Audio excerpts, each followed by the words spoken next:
ready, Sam? It will never. For sure. Are you ready, champion? All right. 3, 2, 1. How the hell are you, Mr. Preston Topping? I'm pretty good. Yeah? Yeah, pretty good. What'd you do today? Went undefeated at the Rivals Challenge thing for the technical second time in a row. Technical second time in a row. I feel like there's a little shots fired. Welcome to our special guest, Scalik. How's it going? So let's see this second time in a row champion deck. Yeah, it's a 40 card Infernobble list. I really wanted to try out the PKs today, but I couldn't get a hold of the Torn Scales card, which is, I mean, I don't know if it's better or worse. Honestly, I think this is like, this format's not stale, but it is definitely pretty close to figured out. I don't think Phantom Rage really added anything good to the Tri-Brave. Kind of sucks, and I mean, PKs are cool, but they're not that good comparatively. They don't play through stuff. They don't set up Herald before their Needle Fibers. They're not even Needle Fibers, so it's not a good combo deck. Zodiac's a pretty good deck. It is a pretty cool deck. Exactly. But if you pop your normal summon, they better have Rush. Yeah, you're not wrong. Yeah, so... Well, let's see these videos. Yeah, so I play one Emerald Phoenix Gearfried. Honestly, he's really good. I kind of want, if you open with him, he's so good because you can pull out Bane Traps. He's really good. He's your way of playing second, but I mean, obviously you really want to go first. So I was thinking about bumping up with maybe 2 or 3, and then using him as a, but oftentimes if you bump up 2 or 3, he becomes an extender that is kind of hard, like more of a situational extender than he is an actual pure extender, or to drop at the end of a combo. But he's very nice because through interruptions you'll always have one negate with him on the field. It's just sometimes when you play 2 or 3, you're starting to get to the point where you're using him as an extender. So that's why you want to play. That's why I like to play him at 1. But honestly, if you play 3, 3 might actually be pretty good. For the next ones, I played 3 Oliver. One of the better true extenders. And when you think of it that way, he's a tuner. So tuners are always the best extenders right now, especially because Needle Fiber's in the format. And he's a warrior, so I mean, his soul is the next best thing to Needle Fiber. I played 2 Renaud. Now he comes. You don't really dig through your deck as much where you would need 3, but he is very nice to have. He's a very good extender. But I play Connector, as I was just seeing later in the profile, so he's not as true of an extender. Because if you have a Connector, you're gonna want to normal summon him, and he's not a true extender after that. I play the 1 Ogier because I play the 1 Ogier because I play the 3 connectors. Now, with Ogier playing him at 1, you still have access to this combo through here because you play the 3 Heritage, you play Reinforcements ZRB. So if you see that, you have maybe Durandal Reinforcements or Renaud, Ogier, you still have options to do that, and it's quite nice to have. But definitely, the connectors are stronger. Play 2 Red Layer. Best card in the deck. Coolest card in the deck for sure. You can loop them and you never loop them because you pretty much just go 1 turn and you fucking win.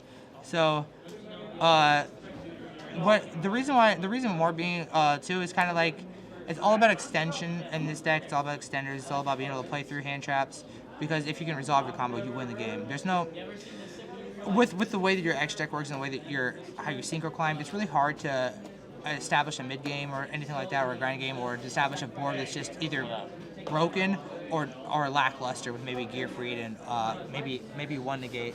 So when I play this, you can use the first one extender, but you need to search the second one off of his soul because I play the Colt in combo. So the second one is very much important. I play the Gemba. You can play TG Striker. He honestly is probably better than Gemba. It's just Gemba is, TG Striker is better because going second, you can special summon from your hand. I just haven't changed it at all. Play the 1 Fire Flint Lady. Fire Flint Lady is the true extender to Connector. So if you play the Connector and it gets impermed, you have Fire Flint Lady. You have Fire Flint Lady through the axis of 7 cards in your deck. So you really have 8 of these, and it's more of a niche combo where a niche scenario where you would want this. Where if you have Durandal with Connector, you have Durandal, you have Connector and Lady. If you have Heritage Challenge, search Durandal, you get this. So you always really have access to this in your hand. So playing one is really playing 8 copies, which is nice. All these Fire Warriors, realistically, if you play one of them or you play 2 of them or you play anything, you're always playing 7 additional copies through Reinforcing the Army, Durendal, and Heritage Chalice. I'll play Connector and 2 Dolphins. 2 Dolphins. 2 Dolphins because, dude, like, I was on Sublimation Night when everyone was saying Connector's really good, and I was sitting, I'm like, well, you get ashed and you get smoked in your combo. Dude, if your normal summon doesn't bait a hand trap, your normal summon isn't good. If you're baiting a hand trap and you have an extender, you're ripping an additional card out of their hand through the combo. That's how I look at it. Every extender is an additional card ripped out of their hand through a hand trap because when they lose a hand trap, you replace it with an extender. They have nothing. So it's amazing. Being able to play through stuff, you really, honestly, when people say, oh yeah, you can play through nib, it's relatively hard to play through nib. You can see the nib, you can bait the nib, you won't end on something broken, but it's really nice. The droll is huge for this. Normal summoning this for Dolphin, the fact that it keeps droll from being played against you, it makes a world of difference. Play 2 Colt Wing because I like to draw 2 of them, not just 1 of them. Play with the 1 Despot 001. Because it's just integral to the combo. It needs to come back. It's probably the next thing on the list for Fiber to stay alive. I don't play the Armageddon Knight or the Plague Spreader. You don't want to play 2 bricks to supplement 1 brick, so you just play the 2nd brick, and the Plague Spreader, it's hard to... Playing, if they hand trap your Fiber or anything like that, you can't establish the Herald Arclight prior to it. The Plague becomes a very hard extender because summoning Plague off of Fiber doesn't get you to Auradon. And Auradon, after you summon 2 Warriors, your deck becomes a machine deck, and then it becomes your combo. So you really need to focus on machines after you summon the Fiber. I play 2 Drolls and I play 2 Nibs. I don't play a ton of hand traps, but I want my hand traps to be high as impact as possible. There's a lot of Dogmatic invoked in this local, so I like to play these. And then, you just can't. It's so hard to play against combo if I'm only main decking one of these. So I just need high impact. If I'm drawing a hand trap, it better be a good hand trap because so many decks can play through hand traps. 3 Heritage Chalice, super staple, so good. I play 3 Living Fossils. I always search the secret rare one off the other ones. And then 3 Durendal, obviously. With 3 Durendal and 3 Chalice, it's 7 copies of every card. It's 6 plus 6 to every copy of your deck. And that's why the low counts are so nice to have. 3 Living Fossils. It's part of the Power Tool combo. It's super good extender. I play the 1 DDR. The DDR is really nice. Actually, with the DDR, I like to set this combo up, where oftentimes for my grind game would be I would send the DDR to the graveyard off of the rank 5, and then I would add the what's his face, the level 1 Roland, or Renaud, or whatever his fucking name is, Renaud, yeah. And then you could add this back, and you want to keep your Phoenix Blade in the graveyard because if they can clear your board of Charles and Gearfried, you can banish the Charles or the Gearfried, and then you can DDR it back, so you have a really legitimate follow-up play. That barely comes out because you don't go past turn 1. Smoke Grenade, Divine Sword, and then to round that off, and I play 2 triple Tactical Talents, and this only. I only draw this when they draw Imperm. I never resolve. I resolve it, Funny but how that works. it's only they always draw Imperm on the hands I have this. Then I draw Call by the Grave. I play Call by the Grave, and then Reborn and Reinforcements of the Army. Actually, take that back. There's 7 copies of every card in my deck. So Reborn is so broken. I feel like a lot of people don't give it enough credit because it's unsearchable. It's just not that, but it's such a strong extender. It's so powerful. It makes Ogier so amazing. It makes Gamma so bad. It's such a strong card. That's it for my main deck. It's 40 cards. And then for my extra deck, I play Formula. Honestly, Formula it kind of came up today, but it came up to where the point I was just being greedy and trying to draw a card. I really think I'm gonna take this out and try the new level 5 Synchro Monster just for that mid game grind, or so. It's good. It's pretty good. It clears cards. I don't have it on me right now, but I do. This guy right here, the Oliver. So the Oliver, it comes back with this tuner. and it really just helps your grind game. Like say that combo with the DDR I was talking about earlier. When you summon this through the combo, and you use the Renaud, you can send the Renaud to equip to him to summon him back, and then DDR back the Charles that you banished. And so you have these two for the follow-up play. Clears a card. Oliver, I mean, he clears a card, and then so does Charles. Or you can summon Gearfried, and he clears a card too. It's really good. And then he comes back as a tuner. He's a non-tuner. He's interesting. I like it. Middle Marcher, it's OP. It's part of the staple 20 card extra deck. Tatsunoko. This is why Super Quant's so important to have it too, because if you draw the first, you need it as an extender. You need to search the second one off to be sold, so you can make the Bull Savage Dragon prior to your Hockey Fibrax, because there's no good combo deck in the meta right now that can't establish a negate prior to Hockey Fibrax. Herald Arclight and Boral Savage Dragon for these. I really think all Omni negate monsters from the extra deck generic should be banned. I think it raises the ceiling of every deck way too much, and it makes going first way too strong.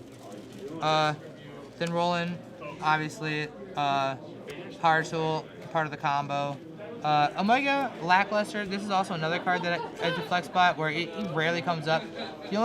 Really the reason why I play him over some other cards is because when you're playing second against Dogmatica and they Maximus you can send these two, and it's kind of nice. It's kind of nice, like, because you'll see in my extra deck I play a lot of like blanket cards where I try to like one card resolve and neutralize their field.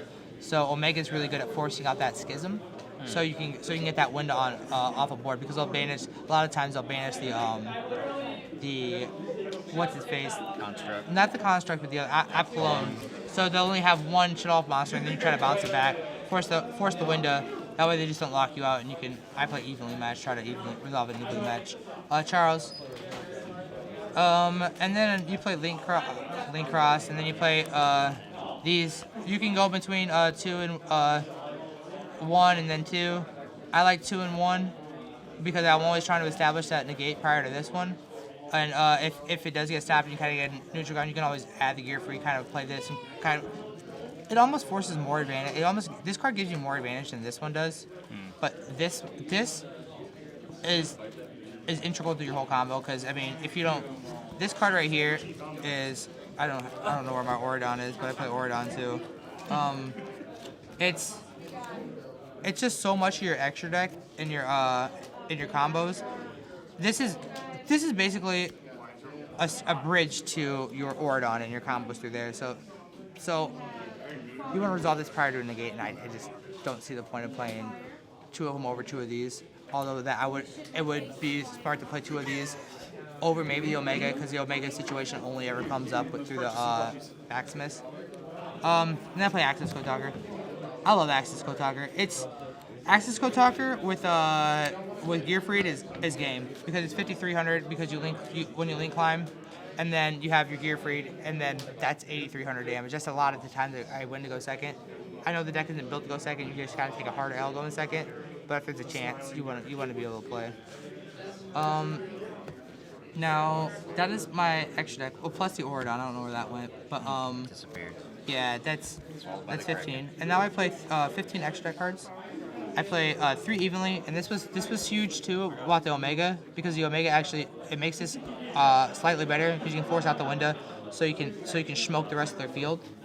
I play 3 Dark Ruler, because also if when I'm playing against Dogmatica, I can side if when they resolve the Maximus, I can force out the window, and then now the only thing I'm really playing through in the back row is Dogmatica Punishment with Dark Ruler no more, because now I've cleared the window.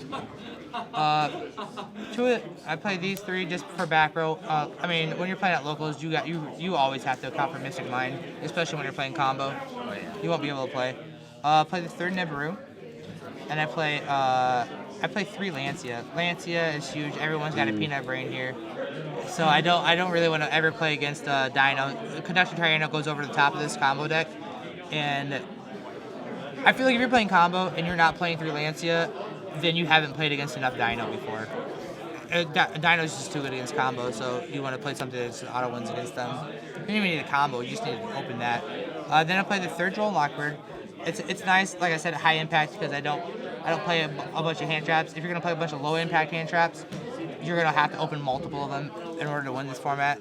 And when you do open up low impacts, I guess Dogmatic or something like that, there's so many one-card engine starters that you're just kind of trading a 1-for-1, and a deck you don't want to trade a 1-for-1. You want to be able to get as many cards off your side deck cards in a combo deck, because your deck is a combo deck. It's more than one card. Triceratops, I mean, Triceratops is amazing. I actually was gonna try out Alpha today too, but my friend was using it. It's also a very good card too to go second with. But when you're going second, I'm just so... It's testing. Lance is a staple at 3. Back removal, mass back removal is huge. And evenly match, I love evenly match. I think that's very huge too. People are siding Lancey against you, they just don't know how to play the deck. And that's really, and I play the tokens, yeah. I play these, and I play the John was just like, yeah, so that's the deck. I wouldn't change anything because I feel like the format's pretty figured out. It's stale, but like I feel like this is close to optimal. You can always change out like the talents or something like that just to adjust your formats at your locals or whatever. But I would like to try the PK deck. I feel like it would be more fun. Yeah, every time I won a die roll, I won all the die rolls today, so I smoked everybody except for I lost one die roll and they let me go first. So it was nice. It was really good. It was good. But that's the format right now. You win the die roll, you win the game. Yeah. Well, you got any shout-outs for me, bud? I got a shout out to Luke. Scalik, he's got over 8K subs. He's beating Luke right now. Well, I just started. Yeah, yeah. Shout out to Jason and Jared and Johnny Santos. Still love that. Shout out to Peter for last round. Peter usually smokes. It might be on stream, but Peter usually smokes me because he usually wins the die roll. Yeah, shout out to everybody. Rivals Gaming, all that stuff. Shout out to my boy, the peanut brain over here, David Reeves. Yeah, it was nice. It was fun. I like playing. Right, yeah, he relinquished Animal on my access code talker and smoked me with it. That was crazy. All right, man. Congrats again. Thanks, man. All right, can we leave now?